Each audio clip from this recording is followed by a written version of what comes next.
আজকে আমরা practice set 2 এ 5টি অত্যন্ত গুরুত্বপূর্ণ অঙ্ক সলভ করব।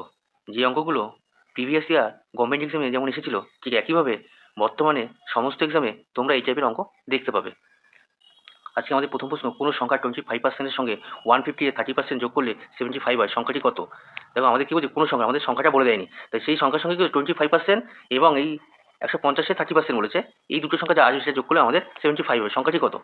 দেখো এখানে প্রথমে কি বলছে, প্রথম দেখো আমরা এই পার্টটা ধরি, এখানে বলেছে 150 এর 30%, তো 150 এর 30% কত হবে সেটা আমরা আগে বের করি। 150 এর 30% হচ্ছে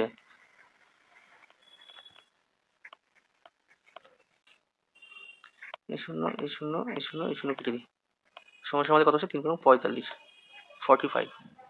আমরা 150 30% কত পেলাম, এখানে 45 পেলাম। এখানে বলেছিল কিন্তু এই যে কোনো সংখ্যার 25% আর 150 30% সমান সমান কত যোগফল বলেছিল 75। তাহলে আমরা এই যে 75 বিয়োগ যদি 45 করি, আমাদের এখানে কত আসছে 30।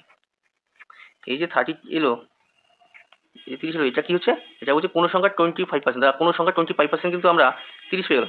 তাহলে 25% যদি এখানে 30 হলো, তাহলে সংখ্যাটি কি বের করতে সহজ হয়ে গেল। তাহলে 100% সমান সমান কত হচ্ছে, তো এখানে 100% যদি সংখ্যাটি 100% সংখ্যা যদি বের করি, তাহলে কত 25 4 গুণ, তাহলে আমরা এখানে 30 গুণ 4 লিখে দিই, তাহলে কত হচ্ছে 120। আমাদের সংখ্যাটা কত হচ্ছে, সংখ্যাটা আমাদের 120 হচ্ছে, আমাদের উত্তর 120। আজকে আমাদের দ্বিতীয় প্রশ্ন, 64 লিটার মিশ্রণে দুধ ও জলের অনুপাত 1:3 হলে মিশ্রণে দুধের পরিমাণ কত? দেখো এখানে কি বলেছে, যে দুধ ও জলের অনুপাত 1:3। আমরা এখানে এখানে দুধের পরিমাণ 1 এবং জলের পরিমাণ 3, টোটাল কত হচ্ছে 4। এখানে তাহলে মোট অংশ কত, অংশ হচ্ছে 4 অংশ। এই যে 4 অংশ, এই 4 অংশের মধ্যে দুধ আছে 1 অংশ এবং জল আছে 3 অংশ। এখন এখানে মোট আমাদের বলে দিচ্ছে মিশ্রণের অনুপাত 64 লিটার। 64 লিটার যদি অনুপাত হয়, মোট অনুপাত 64, 64-র মধ্যে আমাদের অংশ ধরো, এখানে ধরো 4 অংশের মধ্যে কত আছে, 1 অংশ দুধ আছে, তাহলে আমরা 1/4 লিখবো। যদি কাছাকাছি করি কত হচ্ছে, কত হচ্ছে 16 লিটার। আমাদের তৃতীয় প্রশ্ন, 15 টাকার তার 1/7 অংশ বৃদ্ধি পেয়ে 40 টাকা হলে মূল টাকার পরিমাণ কত ছিল?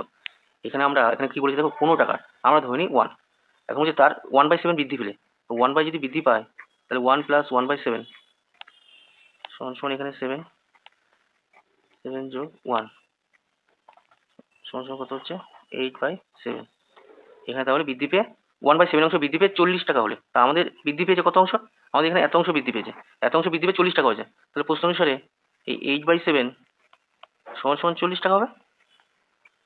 8/7 আমরা এক অংশ ধরেছিলাম, তো 1 সমান সমান 1 অংশ সমান কত হবে, এখানে 40 ইন্টু উঠে যাবে 7/8 হয়ে যাবে। এখানে কাটো, 8 কত হচ্ছে 5 সমান সমান 35। আমাদের এখানে কি বলেছিল, মূল টাকার পরিমাণ কত, মূল টাকার পরিমাণ কত, মূল টাকার পরিমাণ হচ্ছে আমাদের 35 টাকা। আজকে আমাদের চতুর্থ প্রশ্ন, এই প্রশ্নটা কিন্তু প্রতিটা সরকারি চাকরি পরীক্ষার জন্য ভেরি ভেরি ইম্পর্টেন্ট। সমস্ত সরকারি চাকরি পরীক্ষাতেই দেখবে এই টাইপের ঘুরিয়ে ফিরিয়ে বিভিন্ন রকমের অঙ্ক দেওয়া থাকে। অঙ্কটা যতটা দেখতে কঠিন হয়েছে ততটা সহজভাবে সলভ করে দেবো। এখানে কি বলছে, একটি সংখ্যাকে 192 দ্বারা ভাগ করলে ভাগশেষ হয় 54, ওই একই সংখ্যাকে 16 দিয়ে ভাগ করলে ভাগশেষ কত হবে। দেখো এখানে বলছে একটি সংখ্যাকে 192 ভাগ করছে, ওই এই যে সংখ্যাটাকে 192 ভাগ করছে সেই সংখ্যা দিয়ে বলছে 16 দিয়ে ভাগ করলে ভাগশেষ কত হবে। তা আমরা ওই সংখ্যাটাকে 192 ভাগ করছি, সেই সংখ্যাকে আমরা 16 দিয়ে ভাগ করবো। তাহলে আমরা আগে দেখতে হবে এই যে 192 16 বিভাজ্য হচ্ছে কিনা, দেখা যাচ্ছে কিনা সেটা আগে আমরা একটু দেখে নিই। দেখো আমি অঙ্কটা তোমাদের 2 সেকেন্ডে সলভ করতে পারতাম, কিন্তু তোমাদের বোঝানোর জন্য আমি একটু সময় নিচ্ছি। প্রথমে 2 2 9 দুগুনি 18, 1 12, 6 দুগুনি 12, 2 দিলে 4 দুগুনি 8, 1 16, 8 দুগুনি 16, 2 2 4, 2 দিলে 1 2, 2 দিলে 6, 2 দিলে 3। 192 আছে, এটা দেখতে হবে আমাদের, এটা আমাদের 16 দিয়ে বিভাজ্য হচ্ছে কিনা। 16 আনতে গেলে আমাদের কি করতে হবে, প্রথমে দেখো 1 2 3 4, 2 দুগুনি 4, 4 দুগুনি 8, 8 দুগুনি 16, তাহলে আমরা এখানে 16 নিলাম। গুণ কত হচ্ছে, বাকি কত আছে 2 2 3, 2 দুগুনি 4 বা 3 12, তাহলে দেখো 16 ইন্টু 12 করলে আমাদের 192 আছে, তার মানে এই 16 192 আমাদের বিভাজ্য হচ্ছে, মানে ভাগ করা যাচ্ছে। দেখো যখন বড় সংখ্যা ছোট সংখ্যার গুণিতক হয়, তখন এই যে ভাগশেষ থাকে, এই ভাগশেষকে ছোট সংখ্যা দিয়ে ভাগ করলেই আমাদের ভাগশেষ বেরিয়ে যায়। এখানে তাহলে আমরা কি পেলাম, 16 192 দিয়ে বিভাজ্য, মানে 16 দিয়ে 192 ভাগ করা যায়। তাহলে এখন দেখো যে সংখ্যাটাকে 192 দিয়ে ভাগ করে 54 আসে, সেই সংখ্যাটাকে আমরা যদি 16 দিয়ে ভাগ করি, তাহলে আমার ভাগশেষ আরো কম আসবে, কারণ 54 থেকে 16 অনেক ছোট সংখ্যা।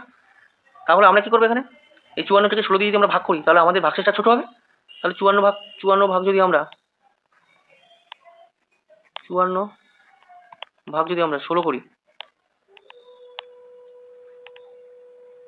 এখানে 54 16 দিয়ে ভাগ করে দাও, কত হচ্ছে? 3 16 48, এখানে হচ্ছে কত? 6, এখানে 0। তাহলে কত হচ্ছে এখানে? 3 48, আমাদের ভাগশেষ কত হলো? 6। তাহলে আমাদের উত্তর কত হবে? গ 6। আজকে আমাদের 5 নম্বর প্রশ্ন, 710 টাকা এমনভাবে এ বি ও সি এর মধ্যে ভাগ করা হলো, এ বি এর থেকে 40 টাকা বেশি পায় এবং সি এর থেকে 30 টাকা বেশি পায়, তবে সি কত টাকা পাবে? দেখো অঙ্কটা দেখতে যতটা বড় মনে হচ্ছে, সলভ করতে ততটা কম সময় লাগবে। এই টাইপের অঙ্কগুলো দেখো সবাই তোমাকে এক্স দিয়ে শিখিয়ে দেবে। আমি কয়েক সেকেন্ডের মধ্যে সহজ পদ্ধতিতে তোমাদেরকে শিখিয়ে দেবো, যে পরীক্ষা হলে তোমাদের কয়েক সেকেন্ড মাত্র লাগবে এই সব অঙ্ক সলভ করতে। কিভাবে দেখো, এখানে বলেছে এ বি এর থেকে কত পাচ্ছে? এ বি এর থেকে 40 টাকা বেশি পায়, তাহলে এ বি এর থেকে 40 টাকা বেশি পাচ্ছে। আবার কি বলছে? সি এ থেকে 30 টাকা বেশি পায়, সি এ থেকে 30 টাকা বেশি পাচ্ছে। এখন দেখো এ বি এর থেকে 40 টাকা বেশি পাচ্ছে, সি এ থেকে 30 টাকা পাচ্ছে, সি বি এর থেকে কত টাকা বেশি পাবে? তাহলে সি বি এর থেকে কত টাকা বেশি পাবে? এখানে 70 টাকা বুঝলি? তাহলে সি বি থেকে এত টাকা পাচ্ছে। এখন তো টোটাল বলেছে যে সবাই 710 টাকা পাচ্ছে, তো এখন আমাদের কি বের করতে হবে? এ বি থেকে 40 টাকা বেশি পাচ্ছে আর সি বি থেকে 70 টাকা বেশি পাচ্ছে। তাহলে টোটাল কত হচ্ছে? এই যে 40 যোগ 70, এই টাকাটাই কিন্তু এ আর সি বি থেকে বেশি পাচ্ছে, 110 টাকা। তা আমরা যদি এই টোটাল টাকা থেকে 110 টাকা বাদ দিই, টোটাল টাকা হচ্ছে 710, 710 টাকা থেকে যদি আমরা 110 টাকা বাদ দিই, সমান সমান কত হবে? এখানে 600 টাকা। এই যে 600 টাকাটা আসলো, এই 600 টাকাটা কিন্তু তিনজনই সমানভাগে ভাগ পেয়েছে। 600 টাকাটা আমরা বেশি টাকাটা তো বাদ দিয়ে দিয়েছি। এখন যদি তিনজন যদি 600 টাকা পায়, তাহলে প্রতিজন কত টাকা করে পাবে? ভাগ 3 হবে। তাহলে প্রত্যেকে কত? 200 টাকা করে পাচ্ছে।